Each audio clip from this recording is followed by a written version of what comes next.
ये बात है द्वितीय विश्व युद्ध की। जब सारी दुनिया जंग में डूब चुकी थी, वहीं यूरोप में एक छोटा सा देश था बेलारूसिया, जिस पर ऐसी आफत आने वाली थी जिसका किसी को अंदाजा भी नहीं था। दोस्तों, बेलारूस यूरोप का एक देश है जहां रशियन और जीविश आबादी रहा करती थी, पर पार्टीशन के पहले इसका नाम बेलारूसिया था। 1941 में बेलारूसिया पर सोवियत यूनियन की रेड आर्मी का कब्जा था। साल था 1941, जब जर्मनी ने सोवियत की रेड आर्मी से लड़कर बेलारूसिया को अपने कब्जे में ले लिया।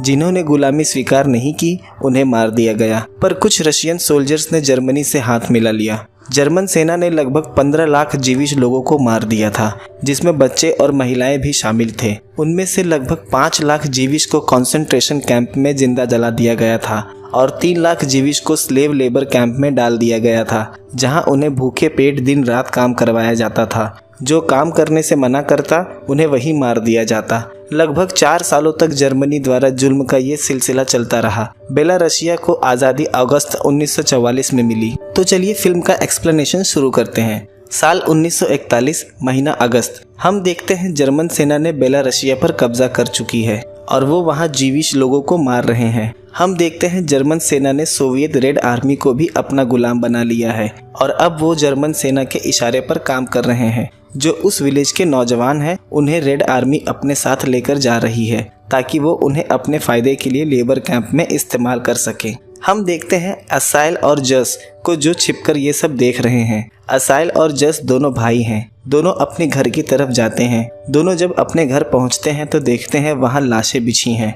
रेड आर्मी ने उनके माता पिता को भी मार दिया था, पर उनका छोटा भाई एरॉन बेसमेंट में छिपा था। वो काफी डरा था। दोनों उसे बाहर निकालते हैं और उसे अपने साथ लेकर पास के नालीबॉकी फॉरेस्ट में चले जाते हैं, क्योंकि वहां रहना सेफ नहीं था। जर्मन सेना हर तरफ थी। असाइल अपने माता पिता की मौत से पूरी तरह से टूट जाता है और रोने लगता है। जस उसे समझाता है कि रोने से कुछ हासिल नहीं होगा और वो आगे चले जाते हैं। आगे उन्हें टूविया मिलता है, जो कि उनका बड़ा भाई है।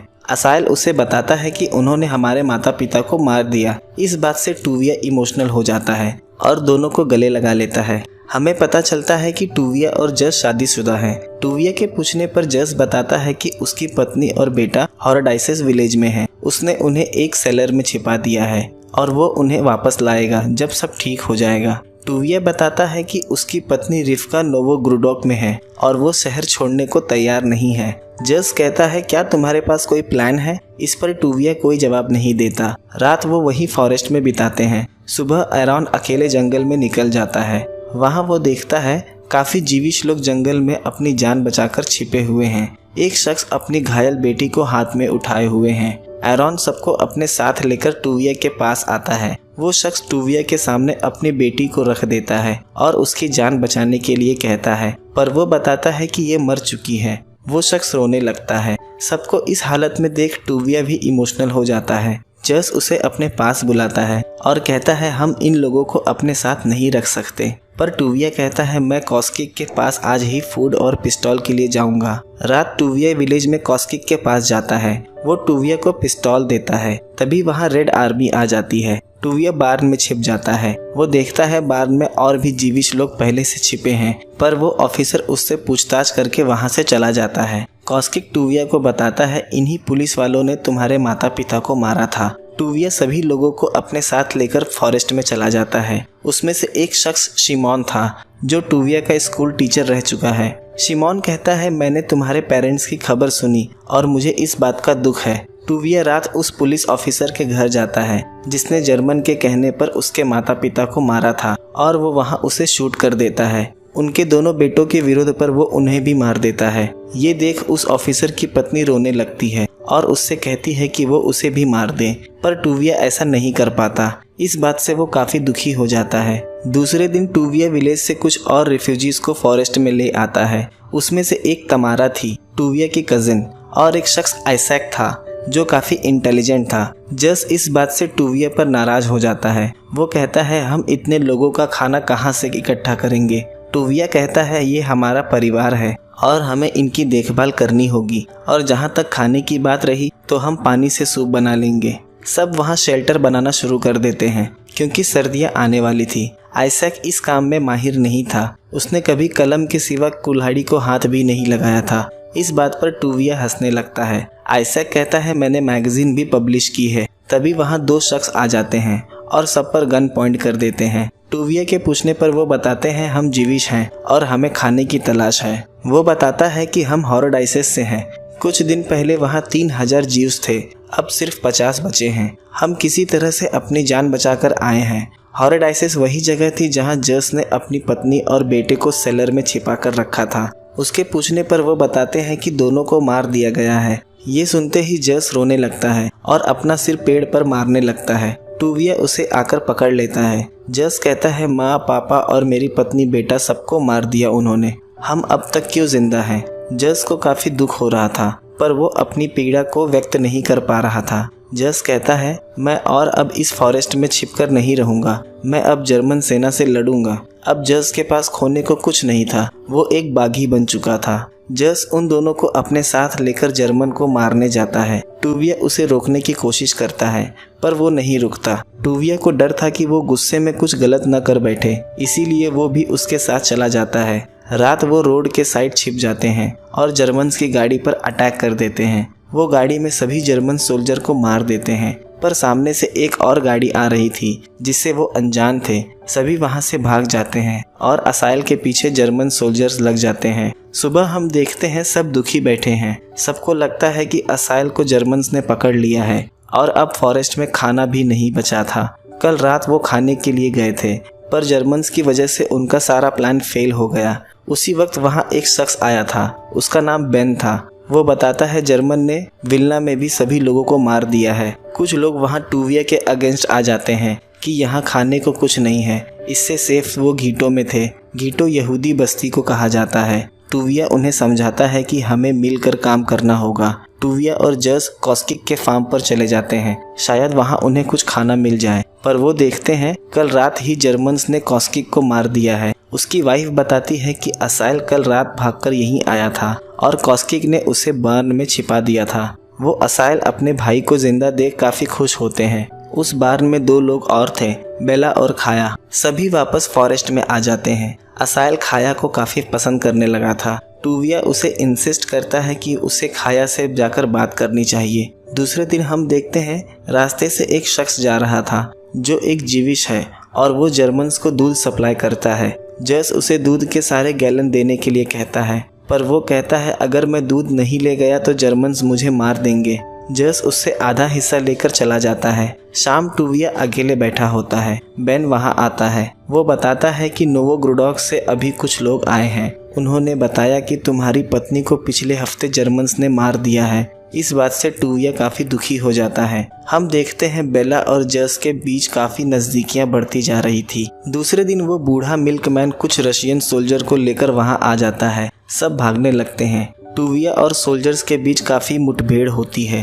टूविया सोल्जर्स से कहता है रात होने वाली है, अगर वो यहाँ से नहीं गए तो रात होते ही वो उन्हें मार देता, क्योंकि वो इस फॉरेस्ट को अच्छी तरह से जानता है। वो सोल्जर्स डर कर वापस चले जाते हैं। टूविया सभी को लेकर फॉरेस्ट के और भीतर चले जाता है और सब वहाँ अपने लिए शेल्टर बनाने लगते हैं। वहाँ कुछ सोल्जर्स टूविया और जस को पकड़ लेते हैं और अपने कमांडर के पास ले जाते हैं। उनका कमांडर रेड आर्मी का सुपीरियर था, उसका नाम विक्टर था और वो एक रेसिस्टेंस ग्रुप का हिस्सा था जो जर्मन के विरोध में थे। टूविया कहता है हम दोनों का दुश्मन एक ही है, जर्मनी, और जब ये धरती कोई भेदभाव नहीं करती कि कौन जीविश है कौन नहीं, तो इसका फैसला करने वाले हम कौन हैं। विक्टर कहता है पर जीविश फाइट नहीं करते। टूविया कहता है पर वक्त आने पर ये जीविश करेंगे। विक्टर कहता है हमें जर्मन से लड़ने के लिए बेस्ट फाइटर की जरूरत होगी। ये कह के विक्टर वहाँ से चला जाता है। उसी दिन फॉरेस्ट में एक शख्स काफी जीविश लोगों को ले आया था। वो अपना नाम येत्ज़क बताता है। वो बैरनोविच से आया था। वो बताता है जर्मन सेना ने वहाँ पूरा कब्जा कर लिया है और उन्होंने कहा कि अगर इसमें से कोई मिसिंग हुआ तो वो सबको मार देंगे। मैं किसी तरह से छिपकर यहाँ आया हूँ। खाया बताती है कि उसके पेरेंट्स भी उसी जगह हैं। टूविया जस से कहता है कि हम घीटो जाकर बाकी लोगों को यहाँ लाएंगे। इस पर जस कहता है तुम इन लोगों के लिए समय बर्बाद कर रहे हो और कुछ नहीं। टूविया वहाँ अकेले जाने का फैसला करता है। टूविया जस की वाइफ बेला का जिक्र करता है कि उसने उसे अकेला छोड़ दिया मरने के लिए। इस पर जस उससे पंच कर देता है और वो दोनों आपस में फाइट करने लगते हैं। उसके बाद जज सबसे कहता है या तो मेरे साथ चलो जर्मन से फाइट करने या यहाँ रुककर मौत का इंतज़ार करो। लोवा और बेन के साथ कुछ और लोग उसे ज्वाइन कर लेते हैं और वहाँ से चले जाते हैं, पर टूविया उसे नहीं रोकता। जाने से पहले जस असाइल को देखता है पर वो साथ जाने से मना कर देता है। दूसरे दिन टूविया घीटो जाता है जो जर्मन ऑक्यूपाइड था। वहाँ वो जीविश रब्बी से मिलता है। वो कहता है कि जर्मनी को हमारी ज़रूरत है फैक्ट्रीज में और लेबर कैंप्स में। टूविया कहता है पर ज़रूरत ख़त्म होते ही वो बाकियों की तरह तुम्हें भी मार देंगे। टूविया वहाँ सबसे कहता है जो लोग उसे ज्वाइन करना चाहते हैं वो हाथ ऊपर कर सकते हैं। जो पहली महिला थी उसका नाम लिल्का था और वहाँ खाया के माता पिता भी थे। टूविया सभी को छिपाकर फॉरेस्ट में लेकर चला जाता है। यहाँ हम देखते हैं जस जर्मनी से मुकाबला करने के लिए विक्टर की रेड आर्मी को ज्वाइन कर लेता है। यहाँ खाया अपने माता पिता से मिलकर काफ़ी खुश होती है। शिमोन और आइसेक सबका वहाँ इंटरव्यू लेते हैं। जो जिस काम में माहिर है उसे वो काम सौंपा जाए। उसमें से कुछ बूट मेकर्स, कुछ कारपेंटर्स थे और कुछ नर्सेस थीं। टूविया अब सबका लीडर बन चुका था। वो बताता है आज मेरी ज़िंदगी का सबसे खुशहाल दिन है। वो बताता है जब तुम यहाँ सेटल हो जाओगे तो सबको उसकी काबिलियत के हिसाब से काम दिया जाएगा और उसमें कोई समझौता नहीं होगा और महिलाएं भी गन शूट करना सीखेंगी ताकि वक्त आने पर वो जर्मन सेना का मुकाबला कर सके। सब वहाँ अपने अपने कामों पर लग जाते हैं। असाइल खाया से अपने दिल की बात कह देता है कि वो उसे शादी करना चाहता है। हम देखते हैं सर्दियाँ आ गई हैं और दोनों यहूदी सभ्यता के हिसाब से शादी कर लेते हैं। टूविया काफ़ी खुश था। यहाँ जस अपने दोस्तों के साथ जर्मन सोल्जर पर हमला कर देता है और वो उन सोल्जर्स को मार देते हैं। आगे हम देखते हैं अब 4 महीने बीत चुके थे। दिसंबर में सर्दियाँ और बढ़ गई थी। टूविया और असाइल देखते हैं राशन ख़त्म हो गया है। असाइल बताता है कि मैंने सुना कुछ लोग घीटो वापस जाने की बात कर रहे थे क्योंकि उन्हें यहाँ भर पेट खाना नहीं मिल रहा है। आगे हम देखते हैं अब खाना पूरी तरह से ख़त्म हो चुका था। कुछ लोग वहाँ तरह तरह की बातें करने लगे थे कि उन्हें भी जस के साथ चले जाना चाहिए था। लोगों की भूख मिटाने के लिए टूविया अपने घोड़े को मार देता है ताकि लोग आज एक दिन और निकाल सके। टूविया लिल्का के पास आता है। वो उसे पसंद करने लगा था। लिल्का बताती है आज वो अपने पहले फूड मिशन पर जा रही है। टूविया सेफ्टी के लिए उसे गन देता है। उस कैंप में नर्स टूविया से बताती है कि उसे यहाँ कोई नई बीमारी फैलती दिख रही है। 2 हफ्ते में 2 लोग मर गए। टूविया विक्टर से मदद मांगने जाता है। वो बताता है कि कैंप में लोग बीमार पड़ रहे हैं, उसे एम्पिसिलिन चाहिए, पर विक्टर कहता है दवा सिर्फ फाइटर्स के लिए है। टूविया कहता है अगर ये टाइफस बीमारी हुआ तो तुम्हारे कैंप तक भी फैल जाएगा। जस भी वहीं था। वो बताता है मेडिसिन टैंकी वैंकी पुलिस स्टेशन में है पर वहाँ जर्मन सेना का कब्जा है। रात जस और टूविया बाकी अपने साथियों के साथ वहाँ पहुँच जाते हैं। जस देखता है टूविया की तबीयत खराब है तो उसे वही गाड़ी में रुकने के लिए कहता है। जस भीतर जाता है। वहाँ जर्मन के साथ मुठभेड़ में बाकी के लोग मारे जाते हैं। जस भी घायल हो जाता है। वो दवा लेकर गाड़ी में आता है और वो वहाँ से निकल जाते हैं। कैंप में सभी बेन और क्रेंस्की की डेथ से काफ़ी दुखी हो जाते हैं। रात हम देखते हैं अब टूविया की तबीयत भी बिगड़ने लगी थी। हम देखते हैं कैंप में आर्केडी खाया से खाने के लिए हाथापाई करने लगता है। तभी असाइल आकर उसे धक्का दे देता है। आर्केडी उसे मारने जाता है। तभी वहाँ टूविया आ जाता है। वो कहता है तुम दोनों को 1 हफ्ते तक राशन नहीं मिलेगा। असाइल टूविया को बताता है कि इसमें गलती आर्केडी की थी। टूविया को भी ये बात पता थी। दूसरे दिन टूविया असाइल के मुंह पर चोट का निशान देखता है। उसके पूछने पर असाइल बताता है कि आर्केडी ने उसे मारा और जब टूविया आर्केडी के पास जाता है तो वो बताता है आज से लीडर मैं हूँ। इस पर टूविया अपनी गन से उसे शूट कर देता है। वो वहीं मर जाता है और वो कहता है अगर और कोई कैंप छोड़कर जाना चाहता है तो अभी जा सकता है। हम देखते हैं टूविया 2 दिन से बीमार होता है और उसकी देखभाल लिल्का कर रही थी। लिल्का उसे बताती है कि वो एक नर्स थी यूनिवर्सिटी में। लिल्का के पूछने पर टूविया बताता है कि जंग के पहले वो अपनी वाइफ के पिता का बिजनेस संभालता था। टूविया और लिल्का अब एक दूसरे के करीब आने लगे थे। शायद वो एक दूसरे के दर्द को बेहतर समझते थे। आगे हम देखते हैं लिल्का को पता चलता है कि टूविया की कजिन तमारा प्रेग्नेंट है। लिल्का के पूछने पर वो बताती है कि जिस दिन वो शहर छोड़कर भाग रही थी उसे जर्मन सोल्जर्स ने पकड़ लिया था और वहाँ उन्होंने उसका बारी बारी से रेप किया और उसके बाद वो प्रेग्नेंट हो गई, पर वो इस बच्चे को जन्म देना चाहती थी। तमारा इस बात को टूविया से छिपाने के लिए कहती है। उसे लगता है कि सच का पता चलने पर टूविया उसे और उसके बच्चे को मार देगा, पर कुछ दिनों बाद तमारा एक बच्चे को जन्म देती है। बच्चे की रोने की आवाज़ सुनकर टूविया वहां आ जाता है और देखकर जाने लगता है, पर लिल्का उसे समझाती है कि तमारा का रेप किया गया था, इसमें उसकी कोई गलती नहीं है। टूविया एक संवेदनशील व्यक्ति था, वो लिल्का की बात समझ जाता है। दूसरे दिन कैंप के कुछ लोग एक जर्मन सोल्जर्स को पकड़ लाते हैं। वो सोल्जर्स उस दिन वहां अकेले पेट्रोलिंग पर था। सारे मिलकर उसे मारने लगते हैं। सबने अपने परिवार का कोई न कोई सदस्य खोया था। वो अपनी सारी भड़ास उस पर उतार देते हैं और उसे वहीं मार देते हैं। टूविया ये सब दूर से देख रहा होता है। उसे समझ आ जाता है कि जंग ने इंसान को किस हद तक बदल दिया है। लोग एक दूसरे के खून के प्यासे हो चुके हैं। दूसरे दिन विक्टर के रेड आर्मी कैंप में हम देखते हैं सब वहां से निकलने की तैयारी कर रहे हैं। जस के पूछने पर वो बताता है कि जर्मन सेना कुछ देर में इस फॉरेस्ट में अटैक करने वाली है। जस कहता है और मेरे भाई और उनके कैंप का क्या? विक्टर कहता है जब तक वो जर्मन से लड़ेंगे हमें यहाँ से निकलने का वक्त मिल जाएगा, वैसे भी वो हमारी जिम्मेदारी नहीं है। इस पर जस उस पर नाराज हो जाता है। उसे समझ आ जाता है कि विक्टर कितना स्वार्थी है। विक्टर जस से कहता है कि तुम अब एक रेड आर्मी सोल्जर हो तो तुम्हें मेरे आदेश का पालन करना होगा। यहाँ हम देखते हैं टूविया के कैंप पर जर्मन प्लेन्स बॉम्ब बरसाने लगते हैं और सब यहाँ वहाँ भागने लगते हैं। कुछ लोग वहाँ मारे जाते हैं। जर्मन प्लेन्स बॉम्ब बरसा के वहां से चले जाते हैं। अब वहां जर्मन सेना आने वाली थी उनको रोकने के लिए। टूविया और असाइल मशीन गन का यूज करते हैं और बाकी लोगों को वहां से चले जाने के लिए कहते हैं। हम देखते हैं क्रेट को गोली लग जाती है। असाइल वहीं रुक जाता है और टूविया को वहां से जाने के लिए कहता है क्योंकि टूविया को ग्रुप को लीड करना था। टूविया अपने ग्रुप को लेकर जंगल से बाहर आ जाता है। खाया को असाइल की खबर मिलती है, वो रोने लगती है। अब पीछे जर्मन सोल्जर्स थे और ऊपर उनका प्लेन मंडरा रहा था और सामने एक दलदल था। टूविया को कोई रास्ता नजर नहीं आ रहा था। सब अपनी राय देने लगते हैं कि हमें लड़ना चाहिए। कुछ कहते हैं कि हमें आगे बढ़ना चाहिए। टूविया नीचे बैठ जाता है। लिल्का उसके पास आती है। वो उसे गन देता है और कहता है अगर कोई जर्मन सोल्जर उसके साथ जबरदस्ती करे तो शूट कर देना। टूविया को लग रहा था अब उनके बचने का कोई रास्ता नहीं है। तभी असाइल वहां आ जाता है। वो जिंदा था।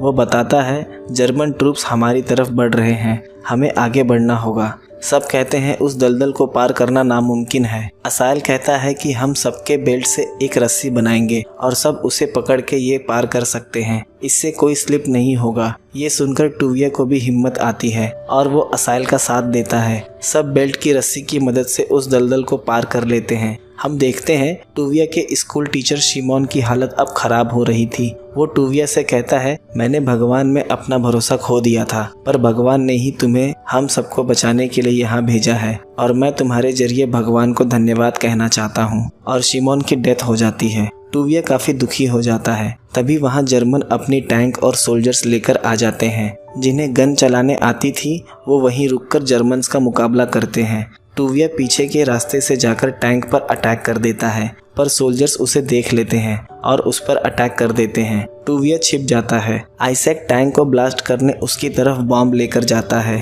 तभी उसे गोली मार देते हैं और बॉम्ब वहीं फट जाता है। तभी जंगलों के भीतर से जर्मन्स पर फायरिंग होनी शुरू हो जाती है। ये जज था टूविया का भाई। वो अपने साथियों के साथ वहाँ आया था। थोड़ी ही देर में वो सभी जर्मन सोल्जर्स को मार देते हैं। जस बेला को वहां देख काफी खुश होता है। जस अपने भाई टूविया को देखता है। वो उसकी तरफ आते हैं। आखिरी बार दोनों के रिश्ते थोड़े खराब हो गए थे, जिससे जस कैंप छोड़कर चला गया था।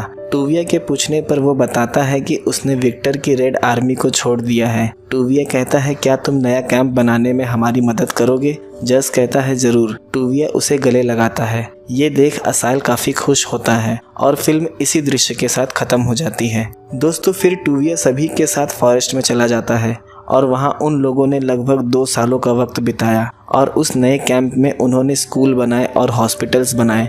कई बार उनके कैंप पर हमला हुआ। जंग खत्म होने पर जो आखिरी संख्या बची थी वो लगभग 1200 के करीब थी। दोस्तों ये बेल्स्की ब्रदर्स के जीवन पर आधारित सच्ची कहानी है, जिन्होंने अपनी साहस और हिम्मत से इंसानियत को एक नई मिसाल दी। दोस्तों वर्ल्ड वॉर 2 में इंसानों के साथ साथ इंसानियत की भी हत्या की गई। इस कहानी के बारे में आपकी क्या राय है? कमेंट करके ज़रूर बताएं। तो अगले वीडियो में मिलते हैं एक नए एक्सप्लेनेशन के साथ।